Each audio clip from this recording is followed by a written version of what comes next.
ایرانی صدر Masoud Pezeshkian نے واضح کیا ہے کہ ایران کو دباؤ کے تحت مذاکرات پر مجبور نہیں کیا جا سکتا، سرنڈر کی کوششیں کامیاب نہیں ہوں گی۔ ایرانی صدر مسعود پزشکیان نے واضح کیا کہ ایران عالمی قوانین کے مطابق مذاکرات کے لیے تیار ہے، دباؤ کے تحت مذاکرات پر مجبور نہیں کیا جا سکتا۔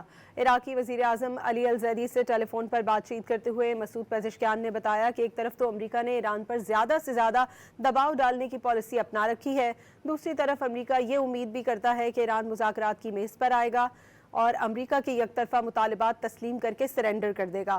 مسعود پزشکیان نے یہ بھی واضح کیا کہ ایران کی طرف سے سرنڈر کرنا ممکن نہیں۔ ایران بنیادی طور پر یہ سمجھتا ہے کہ جنگ اور عدم استحکام بہتر آپشن نہیں ہے۔ ایران کو جوہری ٹیکنالوجی سے محروم نہیں رکھا جا سکتا۔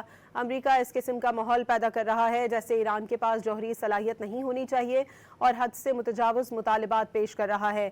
ماضی میں بھی مذاکرات کے دوران جوہری پروگرام کی ضروری عالمی مانیٹرنگ پر رضامندی ظاہر کی تھی۔